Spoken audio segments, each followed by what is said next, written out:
I think another reason why they picked up this Earth Spirit is because it is in response to that Invoker, where Wind is just a little bit harder to get in that mid lane. And I'm actually pretty scared for Canis Vulpes this time around. The other hero we've seen him on, being his OD, has worked out, I think, a lot less than they wanted to. And SB, Okay. okay, well, I mean, it's not the hero that I honestly wanted them to just pick Mars right here, right now, because again, that's another hero that's going to knock this Monkey King out of the trees, but also gives him a playmaker. But I feel like Arkosh are doing something sneaky right now. I think they have to, because of course this SB is going to be able to mirror the Earth Spirit a lot if it is put in that 4 position. And that's something that we always see is incredibly important. You almost play as sort of a block for this Earth Spirit, because if he gets off the map for a good 1 to 2 minutes, suddenly he's in a lane you don't expect him in, and then the kills start going his way, and then the levels start going his way, and then everything starts to fall apart a little bit. And they picked the silencer into the SB, which is a little bit interesting because I think that SB is actually pretty adept at getting on top of the silencer and forcing out spells early, but it's definitely a different direction. I can only imagine Crow is going to play this hero, but we'll have to see. I think this is leaning more and more towards Monkeys being on that Nature's Prophet, though, because SB really doesn't provide too much to your offlane. He's going to need to be pretty independent, no matter what offlaner they pick this game. Mm-hmm. And meanwhile, Infamous following up the silencer pick with the Beastmaster, so a little bit of lockdown, a little bit of pushing power, and a hero that most of the time ends up being relatively stable in his lane. So he at least has that aspect in common with things like the Mars and the Tide. The durability is obviously not quite on par, but going to give you a lot of the same general benefits as Arkosh go in for the Enchantress. So that Prophet is pretty much confirmed to be a core hero now, but the thing we always talk about with the Spirit Breaker, you can't... There is no deception possible here, right? You take a Spirit Breaker does one thing, and really only one thing. He's not going to farm, he's not going to push towers, he runs at you and you try to find those kills. So if you're Arkosh and you lean into that, sure, and I think the Enchantress can certainly help in terms of that aggressive potential early, it's just you are going for a strategy now in which Infamous will absolutely know what is coming their way. Yeah, and really, I think Arkosh now, they might just keep banning mid laners at this point, uh, because unfortunately, it's very obvious what Arkosh need, and they need a safe laner. They need a Pale Horse hero, and unfortunately, the rest of their heroes, Nature's Prophet, will give them an option to take away those tier ones. That is the biggest advantage of that hero, as well as that global presence that they've done a really good job of setting up. They do have Nature's Prophet, Spirit Breaker. They are going to be able to flood heroes on top of each other, but they need someone who can kind of do everything in that one position. You need someone who's going to be able to set up in his own lane, stop someone's TP, and push down towers and kill Roche. So it's really kind of a hard fix for them. I was going to suggest maybe the Luna or the Ursa that we might see coming out from them, as Ursa is one of the few heroes that actually can run a Monkey King down, typically in his own ring, just because Fury Swipes don't really care the armor that you get granted from that Wukong's command, but at the same time, then their tower push is kind of only on Nature's Prophet, and Infamous aren't even thinking of those heroes. They're thinking of something, I guess, even further down the line. But the way that they're drafting is definitely telling me that this is going to most likely be Monkey King safe lane. We've seen Lumiere do it so much as well, and it's really fun to see Lumiere playing the safe lane Monkey because he's so active. He does it really, I think, better than anyone else, where he gets one item and then suddenly he's not just farming every single creep wave, he's also setting up plays on a lineup that honestly is pretty weak if they fall behind in levels. SB, again, is one of those heroes that if you fall behind, you never want to be playing at a disadvantage. You always want to be the one initiating. You never want to be forced to react to your opponents. But Infamous have some really great pressure heroes. This Beastmaster is going to be really difficult to deal with, even though they counterpicked it with the Ench. Yeah, I mean, the Enchantress is absolutely going to help out against that Beastmaster, but she can't just shadow the Beastmaster for the entirety of the game. There will be opportunities for Sacred to make something happen with that hero. The question now, though, do they go for Lumiere on that Monkey King? They are looking at the last pick, and Oh no. okay, Okay. EA picked up instead, so presumably Alone will take the Monkey King mid, and well, the PA certainly adds a lot of damage, but the last time we saw this hero, I mentioned it as well, her durability is always kind of a question, and Infamous, they really don't have anyone who's particularly tanky right now, and that may matter with Arkosh going in for the TB with their final pick. Yeah, really, both teams are banking on a lot of different things to go right for them. I think they go for the Monkey King versus Invoker matchup just because, again, Alone kind of gets shoved into these matchups that aren't really the best for him, but they're definitely not losable. It feels like once you get a few levels, you start rotating, you end up where really no one can deal with you. I think both SB and Enchantress are very vulnerable to this Monkey King's rotation as well. And Lumiere gets to play a carry that is honestly fantastic versus Arkosh's 1 through 4 here in their picks. And it will lane a lot better versus this Nature's Prophet. Of course, you still are going to get bullied by the trees. You're definitely going to get pushed towards your tower a lot of times. But that's where, again, this team is so reliant on Canis Vulpes rotating out of the mid lane, finding success in those side lanes, and then snowballing that into an easier time. And I think they go for this Pale Horse TB not just because it's their only win in the tournament thus far, but it is we need to do everything with our first 4 heroes to make Pale Horse have as easy a time as possible. If they can really kind of delay the timings out for Pale Horse to get some of those key items, specifically you always talk about the Manta, the BKB, the Scotty, then this game could look pretty scary for Infamous. The problem is you also have to think that they are Infamous. They are going to run at you with a very aggressive lineup they've been able to get up. Yeah, their style is just always so fast, so up-tempo, and if they continue to do that and they put that pressure on, your TB may not have the time he needs to really build up to that strength the way that he was able to in the game that Arkosh won with that hero. So it's a big risk here for the Arkosh side, but all things considered, I mean, they fall back to something that they have found success with before. You can't really blame them much for that, right? Trying to dip back into that well to get this win, but we'll have to see. Can this lineup create the space that they need? Can the Invoker have a good game? Will the Spirit Breaker be even remotely successful and useful? All of that is a degree of questions about this lineup that normally makes you very uncomfortable, but if it all works out, they're going to look like geniuses, but if it doesn't, then this game could get a little rough. Yep, they definitely need to be very cautious. I think, really, again, it comes back to whether or not these 4 positions are able to follow each other around the map. I think whether or not Michael is successful in his rotations is just going to be key for both sides. If he starts to fail and fall behind, then I think Crow is going to be pretty happy with his job. But if he ends up kind of sneaking in between, it's going to be very difficult for them to deal with an Earth Spirit who has even a little bit of levels. Everyone is very vulnerable towards that roll kick. Both the Invoker and the Nature's Prophet, I mean, they're just going to get captured. I mean, they counterpicked with this Earth Spirit for a very good reason after seeing those first 2. Oh, and they're playing for this D-ward mid, but there's no word here. Yeah, that's a bit unfortunate, but this could still turn into a little bit of a skirmish. You see A just throwing the damage in. He got a 3-man Arcane Curse off earlier on in that river, so a little bit of early damage being traded out. It looks like Infamous are going to get themselves 3 of the 4 Boundary Runes, and actually, they just took down the Sentry there. Does their Sentry... No, not even close. What am I thinking? Wow.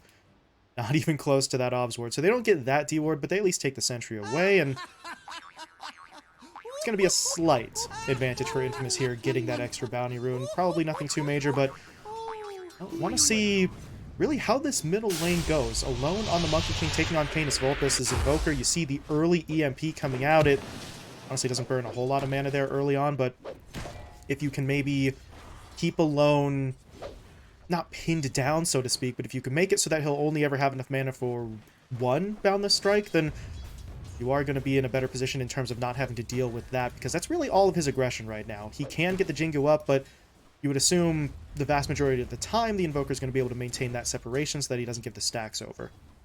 Yeah, and Canis Vulpes, Mana Culture, starting with the EMP level 1, you know, whenever you see an Invoker with Cold Snap in the Quas Balls, it's just really difficult. Unfortunately, he doesn't actually get that ranged creep, but what can you do? You are playing versus a hero that has a good 15 damage on you, so this is why they were comfortable with slotting Alone on this hero. You do just simply have that damage advantage, and once you get either Boots or an Orb of Corrosion, it's very difficult for Canis Vulpes to ever step up in the lane. It is going to be a pretty farm-oriented lane, though.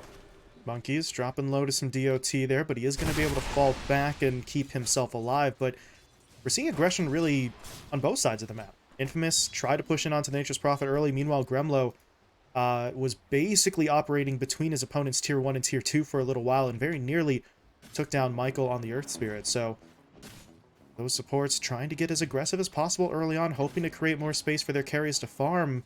And with the heroes that they've got, I mean, it's going to happen. The aggression will come. It's just a matter of how they deal with it. As Pale Horse, okay, popped the meta here early, got the boar, going to look to maybe take control of this lane a little bit. And if you're Sacred, yeah, right now, when the meta's up, you can't really do a whole lot to him. He is going to try and fall back, though, to help Michael, because Gremlo, once again, pushing in. Michael will be able to survive this, but can Sacred actually get the kill? The boar slow is going to come into play here. Maybe Michael rolls back in. He doesn't have a lot of health, but if Sacred can't make the connection, yeah, he's going to go for it, and he's going to get it. Michael, I mean, it's his Earth Spirit. He knows what he's doing there. Able to get the kill as First Blood goes Infamous' way. Yeah, and very interesting from Gremlo actually getting the Nature's Attendance level 1 as opposed to getting the Enchant. So the boars are actually able to exist for just a little bit here, but honestly, I don't think Gremlo's upset with that at all. You force the Earth Spirit all the way back. You already canceled the salve on him. It's unfortunate he loses his life, but Pale Horse got to deny pretty much full two waves to Sacred because, of course, the meta was going, but he had to rotate completely out of the lane for that kill. Right. So it's a sacrifice that gets Pale Horse into a bit of a better spot, which is really what the Enchantress is here for. But you got to imagine he'll hit level 2, he'll get that enchant, and Sacred will not have that to work with. Meanwhile, Sacred doesn't have a teammate to work with because Michael's rotated down bot. They're looking to see who comes up to contest this creep wave, and well, Michael's got the roll. He's got the he's got the kick, but he is also under a ward, so he's not as sneaky as he thinks he is here. And at a certain point, I think they're going to have to suspect something, because Monkeys and Crow are sitting further back in a situation where, well, maybe they shouldn't be. But Michael, he's going to go for it anyway. Rolls in, gets onto Crow, looking for that extra slow as Lumiere now jumps in. Crow will try to charge away. He's so slow, though. It almost looked like he wasn't charging. But he does manage to get himself out of there.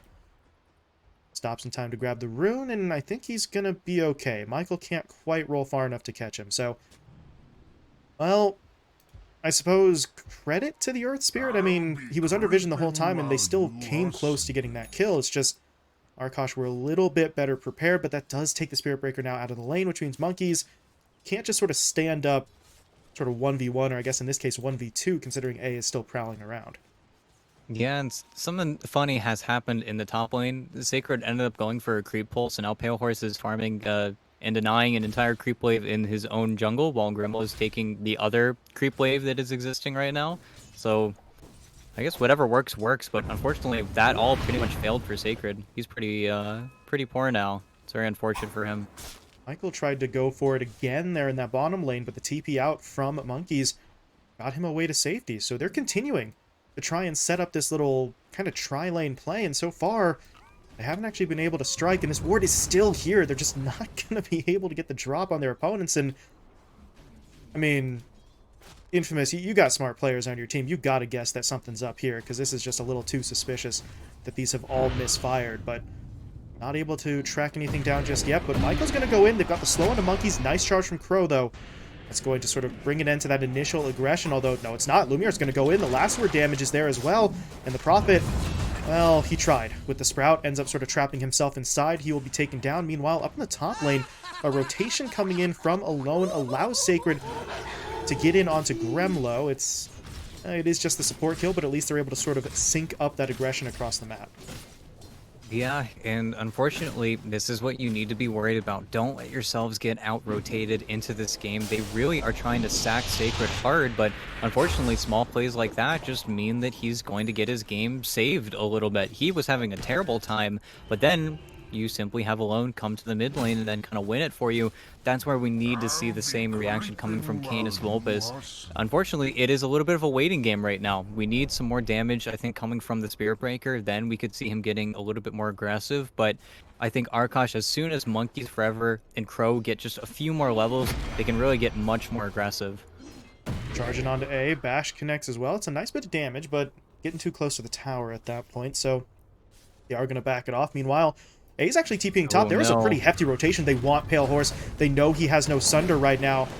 And yeah, they're just going to jump right in onto him. Gremlo, actually Gremlo's been caught as well. This is a bit of an awkward spot. He was trying to get in there to help his buddy. Instead, he may very well get taken down as the Primal Spring gets Alone in there. Can he somehow get the deny? No. Alone, with that extended attack range, is able to get that last hit in. Double kill for your Monkey King, and, well, you said they can't afford to get out-rotated. So far, it appears that's the case. It's 5 straight kills for the Infamous side, and this should not be a kill that they're actually able to get, but here comes the roll-in. Do they have the detection? Yes, they do. They'll drop the sentry down to Canis Vulpus. He will not get away. I mean, he's going to delay it, but he's not getting out of there. As you said, just brutal, as Alone picks up his 3rd kill, and this is maybe not the worst start imaginable for Arkosh, but it's kind of getting into that territory. There's just zero momentum for them right now outside of the TV's farm. Yeah, and really the crazy thing to look at for me is A is dying bottom, TP's to the top to get the kill onto the Terrorblade. They use their teleport so aggressively on this team. It feels like even though Arkosh have had this vision to scout out their opponents, they are still getting caught off guard by how quickly Infamous make these decisions to bring everyone in. Oh, the TP in. Oh no. Directly on to the Invoker. Welcome back to the lane, Canis Vulpus, and goodbye. He is down again, and this time A was there to steal a little bit of that int away, so your Invoker losing stats is never a great sign. That's a 7 straight kill, and I mean, it was timed so perfectly. Excuse me. Alone is TPing in, the 2 supports link up exactly when the Invoker's coming in, and now they may very well find another one, because Gremlo, he's not getting out of here either. A jumps in, gets the kill, and I mean, we're early enough into this game where this is certainly recoverable. It's only about a 1.5k lead, but recover how? The TB has to farm. He is not going to be not going to be fighting anytime soon, and your other cores are kind of missing in action at the moment. Monkeys has basically no items, and Canis Vulpus is kind of in a similar scenario. He's got an urn, and that's pretty much it. Yeah, it really is problematic, and they're trying to get aggressive onto Lumiere bottom. This just isn't fair. Gremlo's getting picked off mid at the same time, so Gremlo will be taken down, and Lumiere, I mean, is he actually getting away? He's going to jump out? No, Tornado will hit him. And there is your first kill of the game for Arkosh. They desperately needed it, but that kill, I mean, if you're looking for the silver lining, it proves the theory. And yeah, okay, now they're going in again. Sacred was by himself. That's a big one as well, and Canis Vulpus actually gets the kill. He TP's in to get the final bit of damage in, and they took down that Dom-Helmed creep for 100 gold into Pale Horse's hands. So, okay, not exactly a comeback just yet, but those are the plays that Arkosh now need to be making, and Crow really kind of at the center of it all. Unfortunately, and then bottom. Yeah.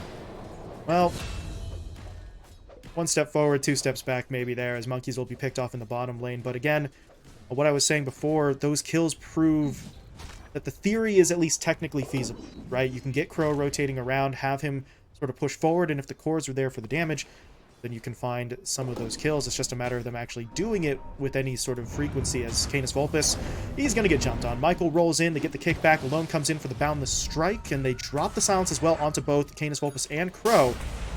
How much further do they want to chase this, though? Crow is trying to help out. Monkeys Forever now TP's in, so they may actually try to turn this fight. Gremlo making his way over as well, but now Lumiere's into the fight. The Tornado, though, throws both him and the Monkey King up in the air. Canis Vulpus desperately trying to get away. Pale Horse even joining the fight. They are bringing absolutely everyone into the middle lane, and they will get away with it. Alone gets taken down. Crow did have to charge really all the way up to that high ground to act as the distraction, but the distraction that works. They'll take the favorable trade-off, but now they need to be careful. A comes in on the back line. There's going to be the global. Roll forward from Michael. Connects onto the Nature's Prophet, so Monkeys Forever.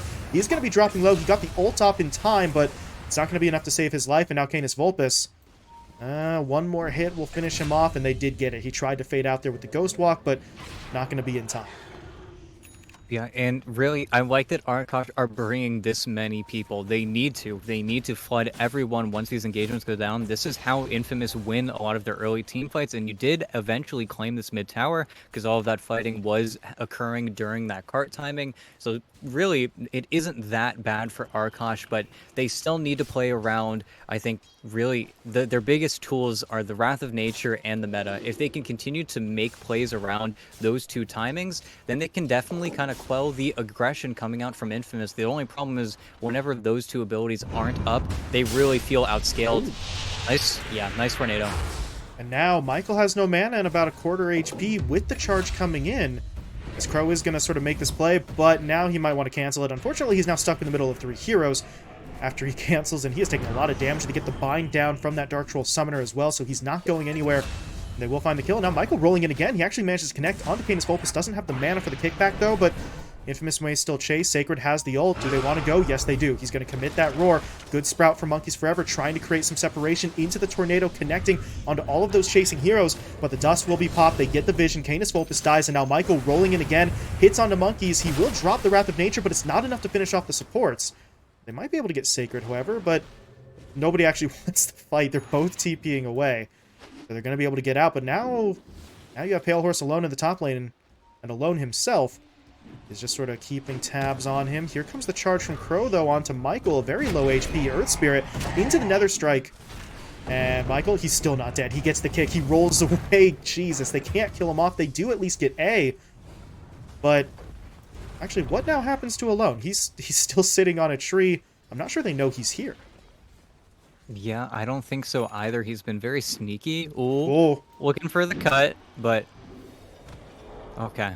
be able to jump away. That gets the heart rate up a little bit there, but Alone is able to make it out. Arkosh, well, they lost really too many heroes in the initial fight, but they're at least able to find something onto the Silencer afterwards, and Pale Horse has an opportunity to farm here, but really he's the only one who is picking up a lot of speed right now. We do see the Nature's Prophet starting to come along as Monkeys has moved into that 3rd place position in terms of net worth, but they need more, and they are looking for it. Alone just got all of his mana burned away.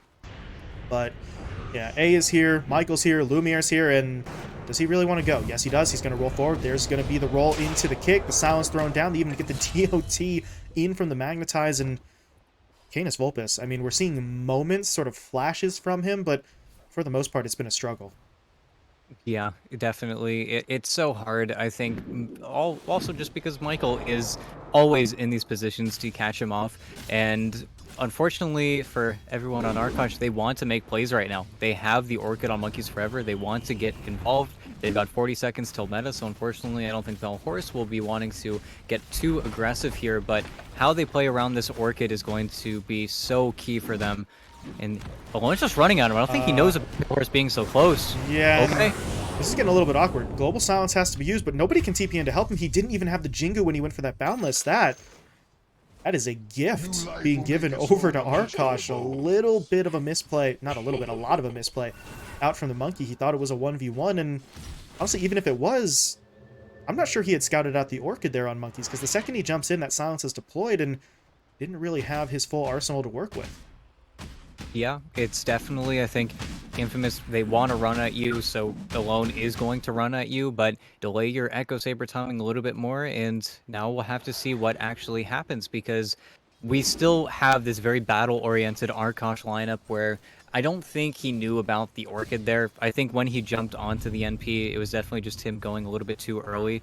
But Infamous are going to try and drag you to this top wave constantly. This is the Beastmaster harass where you put the Hawk up here. Anyone who TPs behind that tier 2 tower is now under threat of getting dove. And then eventually, once they get control of this dire jungle, they just run at your mid tower. I think both teams really are just waiting as of right now. And Lumiere has a Battle Fury, so he's not going to be too disturbed to just farm on his own side of the map. That's where Arkosh really need to find an opening, again, with either Canis Vulpus or Crow. Otherwise, they aren't going to have any action happening, and then you are in a farm battle versus Lumiere, and that's really hard to win.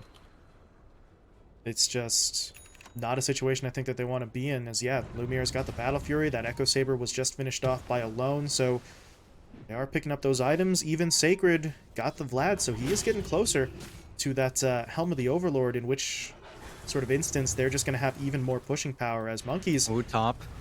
He threw out the ult there, and Canis Vulpus is now going to come in. They TP their way forward, but this is not great. Canis Vulpus is going to get locked down immediately. He'll be finished off. There is a Crow charge coming through as Sacred... Oh my god, Sacred almost cut down his teammate's tree, but manages to avoid self-stunning, and now they're going to get onto the Nature's Prophet. Monkeys will be taken down. Crow very wisely canceled that charge and backed out while he could.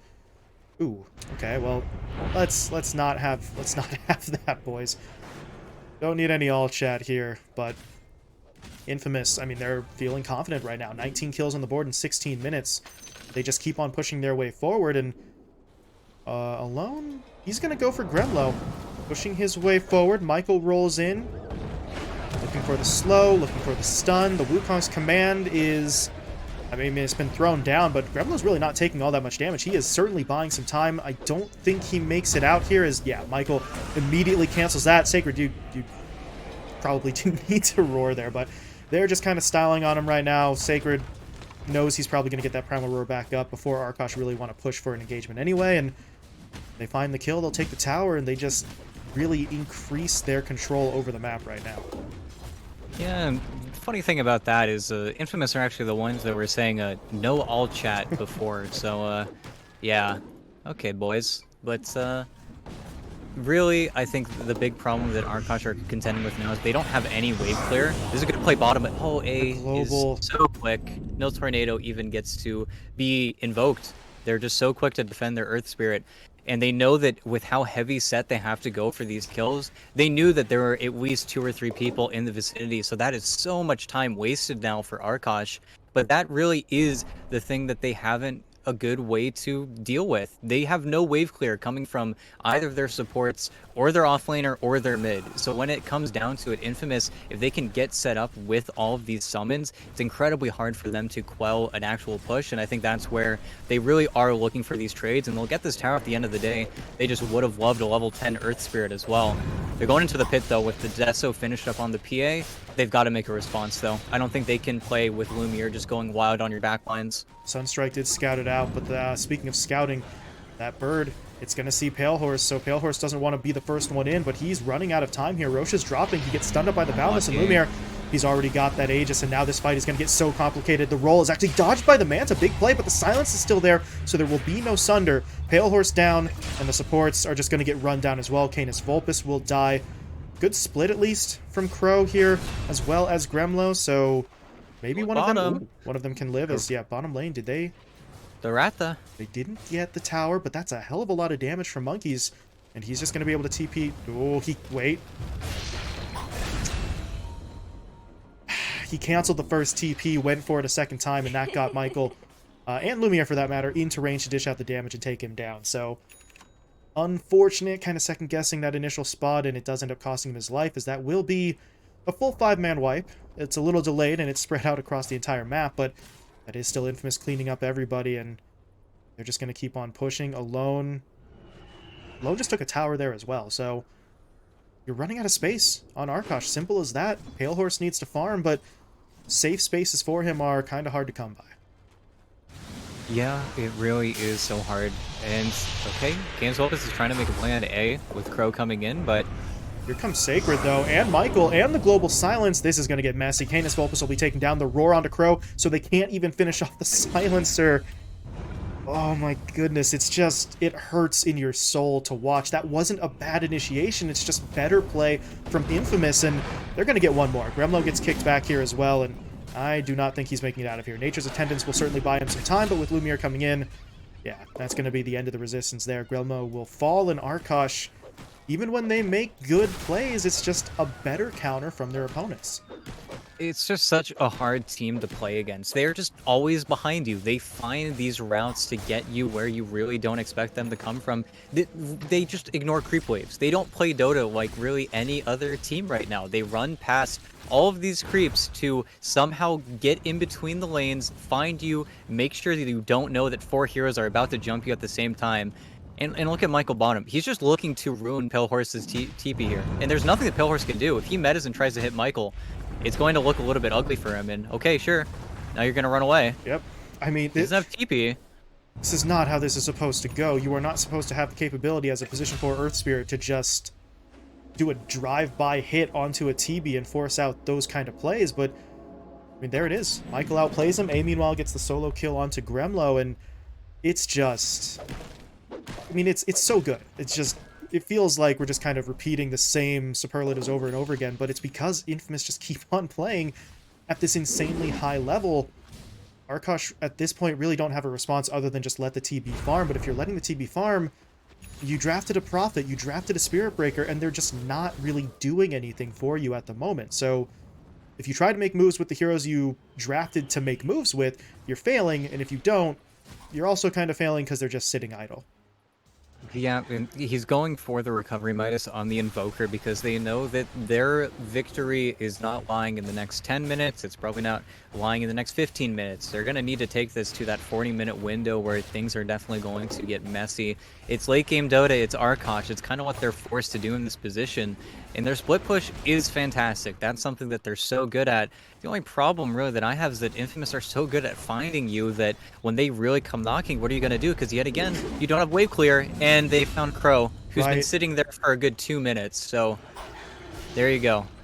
right on cue. I mean, just when you say it, they're so good at finding heroes. They just think, hey, you guys think Spirit Breaker's hiding here? And then they find him, they kill him, and they're Yeah, onto it's the a high drive-by ground. hawk. Just the hawk, the pterodactyl soars over, and then they see him. Is there? And unfortunately, There's this no is just a rat. response. Yeah, Yeah, they're they're not going for coming the rat. back. I mean, okay, yeah. Realistically speaking, I don't think they could really take the fight here, so I suppose this is their best maneuver, but now with still no response, they can just rotate for two, and now there is nothing you can get on the Arkosh side that's going to make up for this. Even if you somehow finish off this entire lane, you're going to be losing two on your own side, and you still will have Infamous as a five-man group inside of your base. They could just swing for the Megas right now, and Arkosh, without the manpower, will just have to let it go. This rat play is not working out in terms of the Oh, they're trade. coming back. They have to. Yep. They need to find the kills. If they get on top of A and Sacred, they need to find those two heroes. Otherwise, it's going to get really bad really quick. This is There. Scotty as well on TV. This is a big timing. They're going to go for the PA first. That's the first life taken down. Crow, meanwhile, running interference on the back line. That does buy them the time, but Crow does end up sacrificing himself, and he doesn't have a buyback, so he is out of the fight. They do manage to get the meta off here, so the TP is going to try to fight, but there's going to be the roar into the Global Silence, into the Wukong's command. Pale Horse just absolutely destroyed, and that's it. The GG called, and Infamous, I mean, this was just unbelievable how well they played this one. Lumiere will get a couple of kills at the end there as well. 34 to 5 in terms of the kill count. This was just an absolute slaughter. Yeah, and I think really to a bigger note, there is no degree of sloppiness really from everyone. Do you have the maximum amount of heroes died on one person is two on the Monkey King. Everyone else is just not getting killed, despite Arkosh's attempts to run at their opponents like very hard because they have a Spirit Breaker. They want to run at their opponents as much as they can. It was just unsuccessful every single time, and they had a lot going for them early on. You have this Invoker who can really counter rotate everything the monkey wants to accomplish. You've got Sacred who got completely sacked because Michael went bottom at 4 minutes into the game, but you aren't able to really accentuate. Infamous are so good at realizing who is going to be the most effective person in the next 10 minutes and then make sure they have a horrible time because Pale Horse had a free game. 10-minute CS was like what 61 and 24 or something. He had every single deny in the wave, he had all of the last hits in lane, and he had a level 4 Beastmaster, but we never saw that Beastmaster getting killed, getting out rotated. There was never that attempt by both Crow and Canis Vulpus to come shut him down. So Sacred's like, okay, I'll bide my time. Hey, Alone, you want to come win my lane? Okay, sure. Pale Horse leaves. Sacred gets to envelop the entire top side of the map, and then Arkosh continued to struggle to find the space. And I think really, again, with Arkosh drafts, they're good at one thing. That's the biggest problem. They're not very balanced in their lineups. They're good at putting Alacrity on the Terrorblade and cutting waves and pushing. But they've got no wave clear, they've got really no Roche potential, and they weren't able to make use of both that meta and that Nature's Wrath really enough to win this, especially versus a team as tough as Infamous. It's just an unfortunate circumstance for them. Yeah, and unfortunately, the biggest thing there, we saw Arkosh, or anyone really, finally ban out the Keeper of the Light. Turns out, Michael's just too good in general. The hero really didn't matter. You take away that coddle, you put him on his Earth Spirit, and you take a look at the stat line for him. 4-0 and 21 in a match that went, how long again? What? 23 and a half minutes. So he's involved in 25 kills in about 24 minutes. That's just absurd in terms of his activity level. So really, as of right now, Infamous, they're just firing on all cylinders. You take one strat away, they pivot to another, and everything is working for them so far. Part of the reason why, obviously, they're sitting now at 6-0.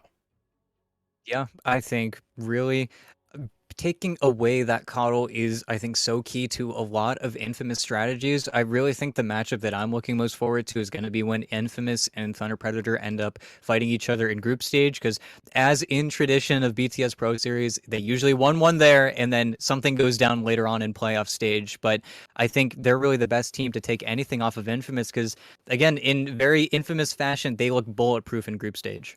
Just playing at such an absurdly high level. And speaking of Thunder Predator, they're actually going to be in action in our next series. Unfortunately, they won't be playing Infamous.